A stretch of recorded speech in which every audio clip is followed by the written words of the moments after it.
dynamique qui l'animait.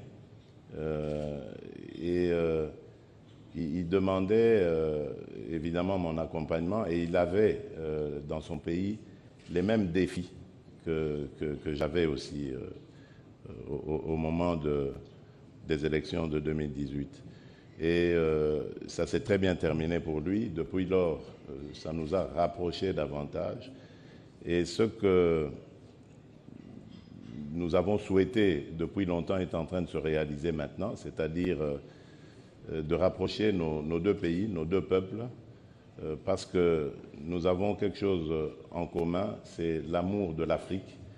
Et là, je voudrais vraiment le remercier parce que depuis cette agression injuste et barbare dont nous sommes victimes, il est venu aux nouvelles à plusieurs reprises, surtout ces derniers temps, lorsque la situation s'est empirée avec les chutes de Goma et de Bukavu. Il a pris beaucoup de nouvelles, il a fait beaucoup de contacts aussi en international pour mobiliser le monde à ce que la paix revienne en République démocratique du Congo.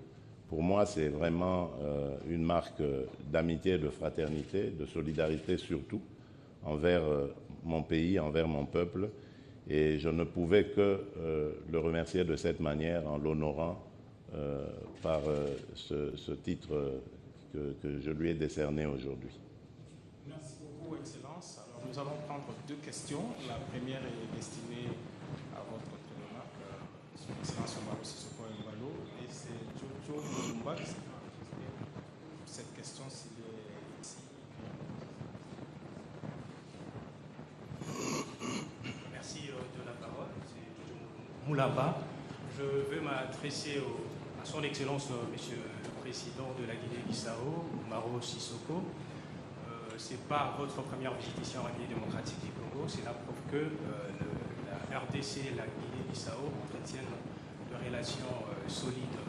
Mais est-ce que vous pouvez nous faire une évaluation de la coopération économique entre la RDC et la Guinée-Bissau et quels sont, selon vous, le secteur clé sur lequel les deux pays travaillent?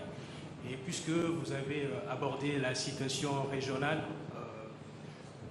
quel est aujourd'hui votre sentiment, votre impression par rapport à la signature de principe entre la RDC et les Rwandais qui se sont donnés jusqu'au demain pour signer un accord de paix? Merci. Merci beaucoup. Donc d'abord, pour commencer à répondre à vos premières questions, nous sommes en train de voir quel domaine on va coopérer. On sait beaucoup que le Congo a une expérience, surtout dans la matière minière. Donc la Guinée-Bissau aussi, on a quelques minerais qu'on n'a pas encore commencé à exploiter. On veut gagner cette expérience avec Congo. Et Guinée-Bissau, donc, on a fait des échanges pour voir dans quel aspect économique nous sommes grands exportateurs de poissons et de nos agricultures aussi. Tout ça, nous sommes dans cette dynamique pour faire cet échange. Et bon, concernant la situation entre les deux pays, que moi je dis toujours, les pays frères, moi en tant que frère, les seules choses qu'on peut apporter, c'est d'avoir la paix entre les deux pays. Parce que n'oublie pas que nous sommes des Africains. On dit toujours que des voisins, c'est des frères. Et pour cela que je pense que si tous les deux parties s'engagent vraiment dans ce de fait, ça c'est très important. Hier, effectivement, j'étais avec le président Kagame. On a beaucoup discuté pour voir comment on pourra trouver la paix entre notre frère Félix. Et avec le président Félix aussi, on a beaucoup discuté. Mais comme vous le savez, que je ne suis pas chargé pour faire la médiation entre les deux. Les seules choses que je peux apporter, c'est mon amitié. C'est mon amitié de voir comment on peut trouver la paix entre les deux pays. Ça, c'est très important. On sait avec la paix en République démocratique du Congo, c'est un pays locomotive de la sous-région et l'Afrique aussi. Et c'est pour cela qu'on souhaite incessamment cette situation. Et puis aussi que les Congolais se mobilisent pour le développement du Congo. Voilà. Merci beaucoup, Excellence. Nous allons prendre la dernière question qui sera posée par Jacques Kini. Et nous restons donc dans l'objet de la visite de travail que vous effectuez ici à Kinshasa. Merci beaucoup, Excellence, Monsieur le Président, Félix-Antoine Tshisekedi Tshilombo. Vous avez reçu votre homologue Guinée-Bissau. Aujourd'hui, on a vu justement que le président Maro est très engagé dans la question congolaise aujourd'hui.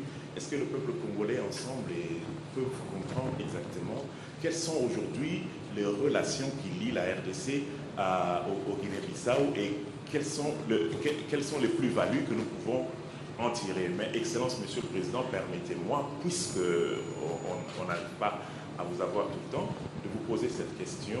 Je sais que vous ne voulez pas beaucoup communiquer sur le sujet, mais on a assisté à cette signature d'accord de principe. Je ne veux pas entrer dans les détails, ne pas vous demander d'aller dans les détails, mais est-ce que le peuple congolais, surtout ceux qui habitent dans l'Est de la République, peuvent espérer, Monsieur le Président, pouvoir avoir une lueur d'espoir dans les jours qui viennent? Excellence, Monsieur le Président Oumaro, vous avez été décoré aujourd'hui, nous vous félicitons et nous voulons connaître vos sentiments. Merci. Merci. Je te laisse commencer. Je te laisse commencer. Voilà. Je peux qu'être content d'être décoré parce que chaque fois qu'un frère reconnaît les valeurs de l'autre, et puis ça, je porte une haute distinction de la République sœur du Congo, et ça, je vais le partager avec le peuple bissau-guinéen. Une fois qu'un chef d'État est décoré, ce n'est pas lui en personne. Lui, il a décoré le président de la République de Guinée-Bissau. Donc, c'est le peuple bissau-guinéen qui est content et pour qu'il sache que la Guinée-Bissau sera reconnaissant envers cette décoration. Merci. Oui, donc, pour répondre à vos questions, M. Jacques Kini, je dirais d'abord pour commencer que je suis panafricaniste dans l'âme. Et donc moi, quand deux nations africaines se rapprochent, c'est pour moi toujours du pain béni. Je suis un fervent activiste de la cause de la zone de libre-échange continentale. Et je suis convaincu que le jour où l'Afrique deviendra vraiment cette zone de libre-échange, on parlera de nous autrement. Évidemment, il faut qu'on se débarrasse de certaines tares comme celles que nous connaissons, avec des pays qui se comportent encore comme dans les années 60, lors de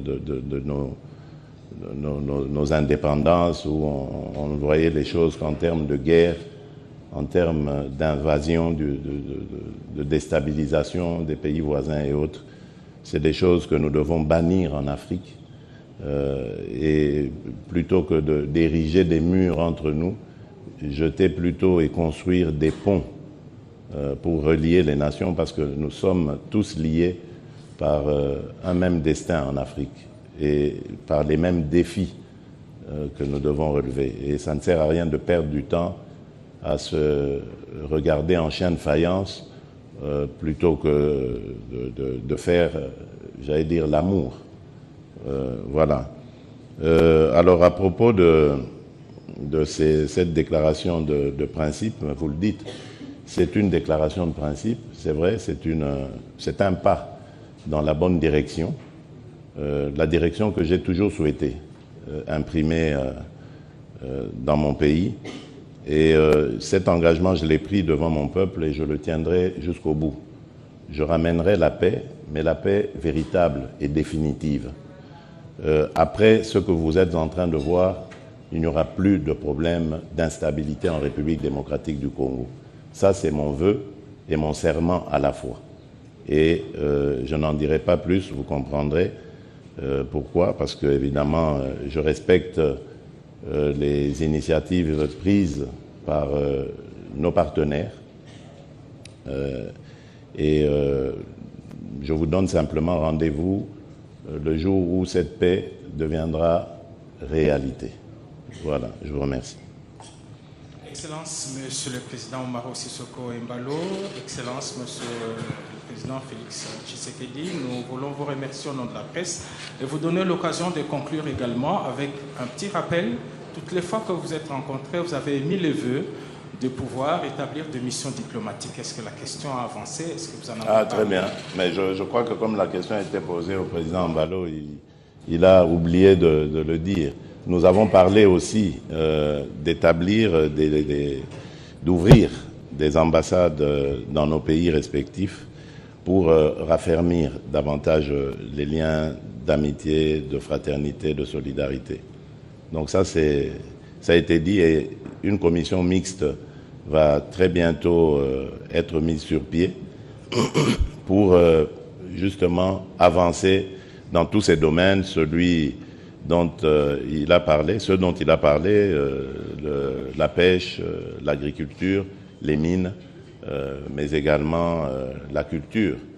Vous savez, la Guinée-Bissau a eu des grands artistes aussi, comme la République démocratique du Congo, des artistes musiciens, mais aussi dans d'autres domaines, des littéraires et autres. Donc, je crois que nous sommes appelés à travailler, à œuvrer ensemble pour le rapprochement de nos peuples et de nos cultures.